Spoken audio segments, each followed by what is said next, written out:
Hello and welcome. As I'm sure most Stormlight fans know, the release date for Rhythm of War is fast approaching, and that means it's time for another Stormlight Reread.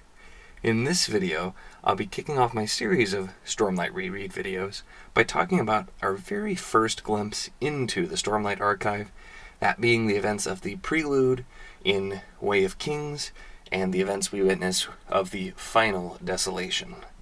For this video, since I'm talking about literally the very beginning, I'm going to keep it pretty well spoiler-free. There are certainly some huge topics on Roshar and in the Cosmere as a whole that relate to these events, and there's a lot more depth I could probably get into here, but hey, that's a whole nother video. With that, let's dissect the prelude to Stormlight and the final Desolation and talk about the impact this has on the Stormlight Archive as a whole, and break down piece by piece what we see and why, to me, it's very important. We open into the aftermath of the Desolation, this cataclysmic battle against monstrous creatures of stone and other various creatures, human and not. Right away, I like the choice to not show the battle still raging. We only get a glimpse of the battle at this time. This saves a lot of potential surprise later in witnessing a Desolation for the first time, and allows your mind to just run wild, filling in the gaps of what might have been, what might they have been fighting against. Next, we get some background on the Desolations. We're told these cyclical, earth-shattering, civilization-ending battles have been going on for hundreds, maybe even thousands of years, and the one constant besides, of course, utter destruction, are the 10, known later as the Heralds, who are bound to the cycle based on the oath pact they made with honor, the Shard, to do so. This speaks to, at the time at least, the nameless foe. What unfathomable power must this enemy have that 10 souls tied themselves to a never-ending struggle to fight, and often die, trying to defeat it? But the pact made by the 10 is shown to be even worse than the face value of it.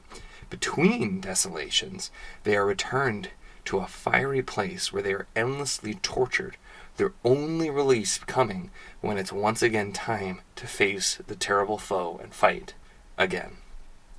If they die during the Desolations, they're automatically transported back to this place, but countless times where some or all have survived, they willingly go back to the same place to once again be endlessly tortured between these Desolations.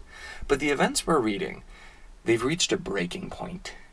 They can't do it anymore. They just can't go on the same way, and they decide to walk away, leaving just the one herald who died during this Desolation to continue to struggle to uphold the oath pact alone.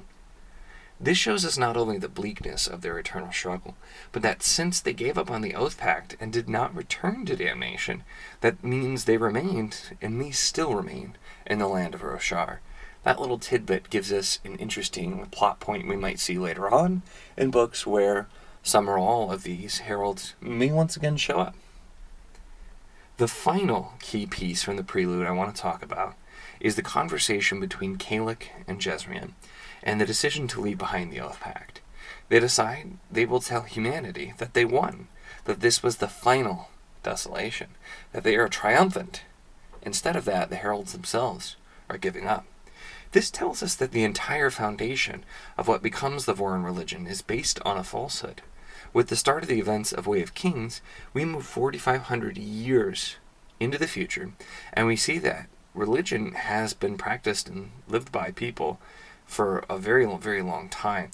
We saw rise and falls of the religion and its strong points with the hierocracy that we learn about in Way of Kings, and a little bit more in the other books as well.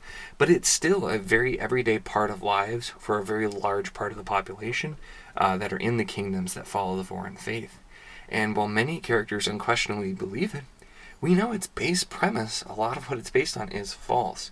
And that begs the question, how much can we trust the information we're given throughout the story? Who do we believe? This device is used to great effect in both Way of Kings and the later novels as well, showing there are lots of different viewpoints into what's real and what's not, and many characters who disagree, and slowly finding out what may be true and what other events may be remembered completely incorrectly is a fantastic part of the experience of reading the Stormlight Archive. With that, that's my dissection of the Prelude. I feel like I've talked long enough about an extremely short passage, but every time I read it, I just think about all of the impact that it has later on after getting through the first 3 books, and will continue to have in the later books as well. With that, as I said at the very beginning, this is the first of several Stormlight Reread videos that I'll be doing. I'll be doing a video for each one of the first 3 books and the novella from Arcanum Unbounded, and be posting those videos on Fridays, the novella on Wednesday, and maybe some other bonus videos like this one between as well. All of this will be leading up to the release date of Rhythm of War, where I, of course, will immediately start reading it as soon as it arrives, and be posting a review pretty quickly afterward as well. If you enjoyed this video, feel free to give it a like, and if you want to see more content like this, including my other videos and the specific Stormlight Reread videos, then feel free to subscribe.